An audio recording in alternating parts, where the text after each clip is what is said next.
네, 오늘부터 또 새로운 한 주가 시작됩니다.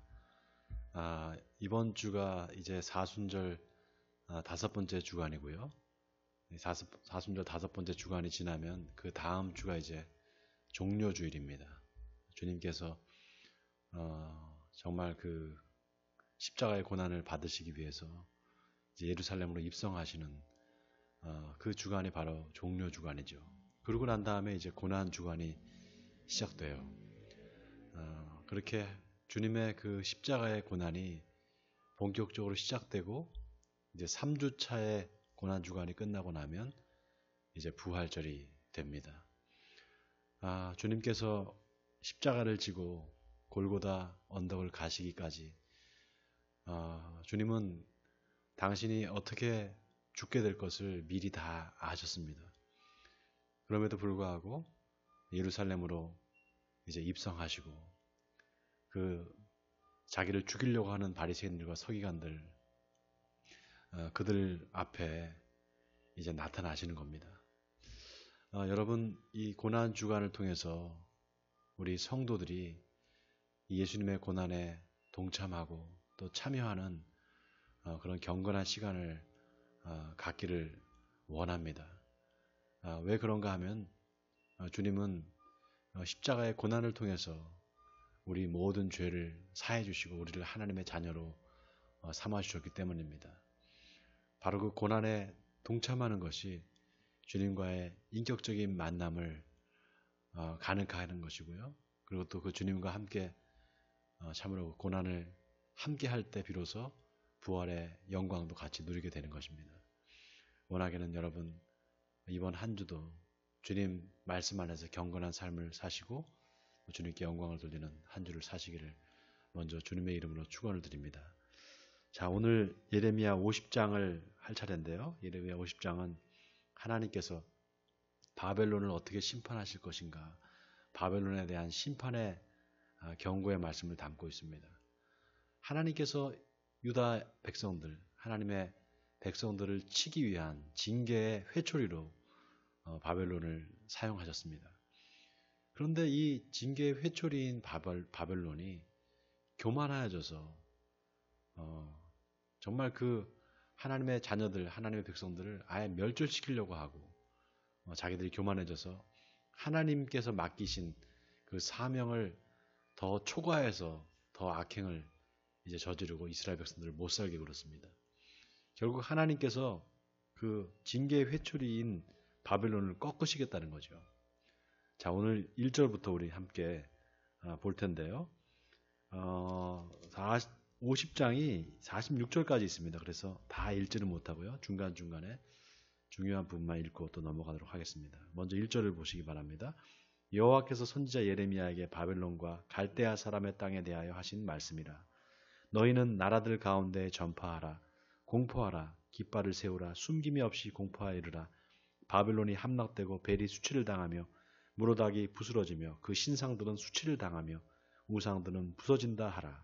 이는 한 나라가 북쪽에서 나와서 그를 쳐서 그 땅으로 황폐하게 하여 그 가운데 사는 자가 없게 할 것임이라. 사람이나 짐승이 다 도망할 것임이라.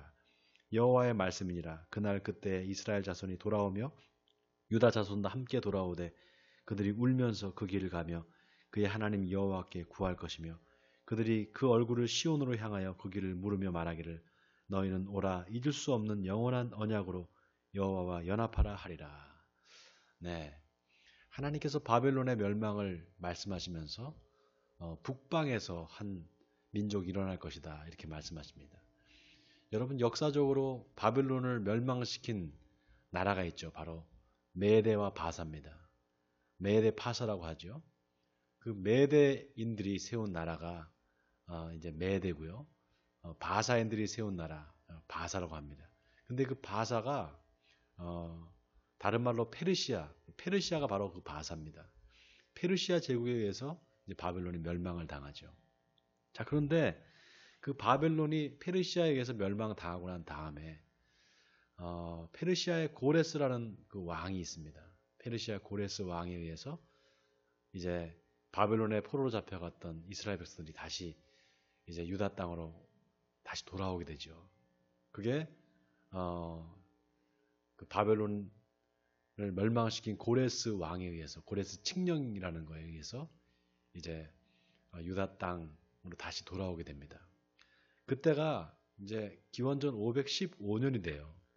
그러니까 정확하게 70년 이후에, 그러니까 기원전 586년에 남유다가 멸망을 하잖아요.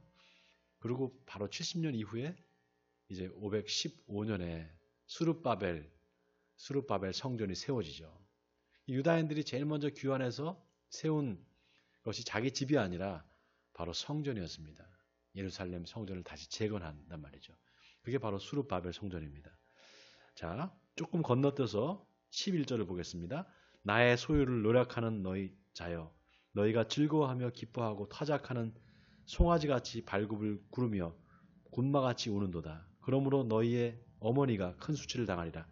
너희를 낳은 자가 치욕을 당하리라. 보라, 그가 나라들 가운데 마지막과 광야와 마른 땅과 거친 계곡이 될 것이며 여호와의 진노로 말미암아 주민이 없어 완전히 황무지가 될 것이라. 바벨론을 지나가는 자마다 그 모든 재난에 놀라며 탄식하리로다. 자, 하나님께서 바벨론의 멸망을 말씀하시면서 뭐라고 말씀하시는가 하면 11절에 나의 소유를 노력하는 자여 이렇게 말씀하십니다. 나의 소유, 바로 이스라엘 민족을 말하는 거죠. 이스라엘 백성들, 하나님의 장자라고 할 수 있는 이스라엘 백성들을 노력하는 바로 바벨론을 멸망시키시겠다 이렇게 말씀하고 있습니다. 자, 그 다음에 17절을 보면은요, 하나님께서 이스라엘이 다시 돌아올 거라는 말씀을 하십니다. 17절에 이스라엘은 흩어진 양이라 사자들이 그를 따르도다. 처음에는 아수르 왕이 먹었고 다음에는 바벨론의 느부갓네살 왕이 그의 뼈를 꺾어도다. 그러므로 만군의 여호와 이스라엘의 하나님이 이와 같이 말하노라. 보라, 내가 아수르의 왕을 벌한 것 같이 바벨론의 왕과 그 땅을 벌하고 이스라엘을 다시 그의 목장으로 돌아오게 하리니 그가 갈멜과 바산에서 양을 기를 것이며 그의 마음이 에브라임과 길르앗산에서 만족하리라. 여호와의 말씀이니라. 그날 그때에는 이스라엘의 죄악을 찾을지라도 없겠고 유다의 죄를 찾을지라도 찾아내지 못하리니 이는 내가 남긴 자를 용서할 것임이라. 여러분, 이사야서 40장에 보면 이사야가 뭐라고 이제 말을 하는가 하면 위로하라, 위로하라, 내 백성을 위로하라, 이렇게 이사야서 40장이 시작이 됩니다. 왜 위로하라는 것인가? 이제 하나님이 하나님의 백성 이스라엘을 위로하러 이제 오신다는 겁니다. 바로 예수 그리스도 메시아의 도래를 예언하는 내용이죠. 하나님께서 그 이스라엘 백성들의 죄를 사하시기 위해서, 아니 이미 사하셨다고 오늘 말하고 있는데요. 바로 예수 그리스도를 통해서 이루게 될 모든 인류에 대한 구원, 죄에 대한 그 구원을 말씀하시는 거죠. 죄로부터의 구원을. 자, 그 다음에 이제 41절 건너뛰어서 41절부터 보겠습니다. 보라, 한 민족이 북쪽에서 오고 큰 나라와 여러 왕이 충동을 받아 땅끝에서 일어나리니 그들은 활과 투창을 가진 자라. 잔인하여 불쌍히 여기지 아니하며 그들의 목소리는 바다가 설레임 같도다. 딸 바벨로나, 그들이 말을 타고 무사같이 각기 내 앞에서 대열을 갖추었도다. 바빌론의 왕이 그 소문을 듣고 손이 약하여지며 고통에 사로잡혀 해산하는 여인처럼 진통하는도다. 보라, 사자가 요단의 깊은 숲에서 나타나듯이 그가 와서 견고한 처소를 칠 것이라. 내가 즉시 그들을 거기에서 쫓아내고 택한 자를 내가 그 자리에 세우리니 나와 같은 자 누구며 출두하라고 나에게 명령할 자가 누구며 내 앞에 설 목자가 누구냐.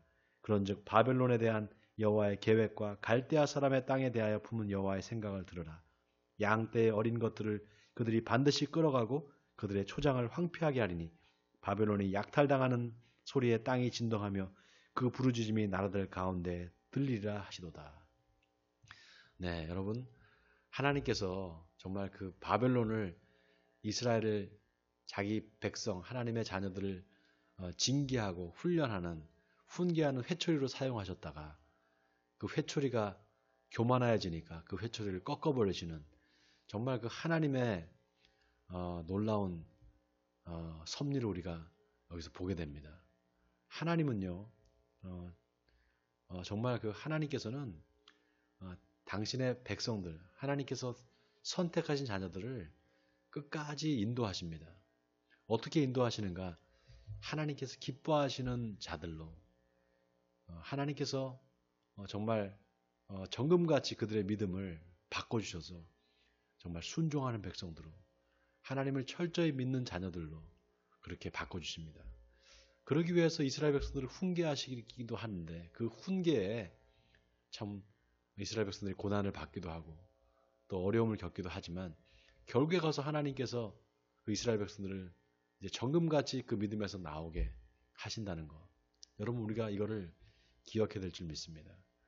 우리가 고난받을 때 그것이 하나님께서 나를 힘들게 하고 나에게 시험을 준다 이렇게 말하지 말아야 될 것은, 하나님은 누구도 시험하시는 분이 아니다. 성경이 그렇게 말하고 있습니다. 여러분, 하나님은 이스라엘 백성들을 시험하신다 이렇게 말할 때는 그 시험에는 깊은 뜻이 있습니다. 그 시험을 통과하고 나오게 될 이스라엘 백성들의 새로운 모습, 바로 변화된 모습을 하나님께서 기대하신다는 거죠. 오늘 이 시대에 우리가 반드시 기억해야 될 그 말씀이라고 믿습니다. 하나님은 우리를 사랑하십니다. 하나님은 우리에게 시련을 주시지만 그 시련을 통해서 또 하나님을 더 가깝게 알게 하고 하나님께 더 가까이 나아올 수 있도록 그렇게 우리를 인도하시는 줄 믿습니다. 사랑하는 성도 여러분, 오늘도 하나님 말씀을 굳게 의지하고 하나님이 선하신 하나님이시라는 것을 믿고 말씀에 순종하심으로 오늘 하루도 하나님께 영광을 돌리는 하루가 되시기를 주님의 이름으로 간절히 축원드립니다. 우리 기도하겠습니다. 하나님 아버지, 예레미야를 통해서 말씀하신 바벨론의 멸망과 또 페르시아 제국의 새로운 등장을 예고하신 주님, 하나님께서 세우시는 그 페르시아 제국, 그 페르시아의 고레스 왕을 통해서 다시금 이스라엘 백성들을 새롭게 세우신 하나님, 그 하나님께서 은혜를 베푸셔서 이스라엘 백성들이 포로 생활에서 돌아와 제일 먼저 한 일은 바로 하나님의 성전을 세우는 것이었습니다. 아버지 하나님, 우리가 고난받을 때 그 고난을 두려워하지 않을 것은 그 고난을 통해서 우리의 믿음이 정금같이 될 것을 믿기 때문입니다. 코로나로 힘들고 어려운 환경 속에서도 낙심하지 않게 하시고 그 고난을 이기고 승리하여서 하나님 앞에 섰을 때 더 견고한 믿음으로 하나님께 영광을 돌리는 우리 에베네셀 교회 성도들이 다 되게 해주시옵소서. 이 모든 말씀 우리 주 예수 그리스도의 이름으로 기도하옵나이다. 아멘.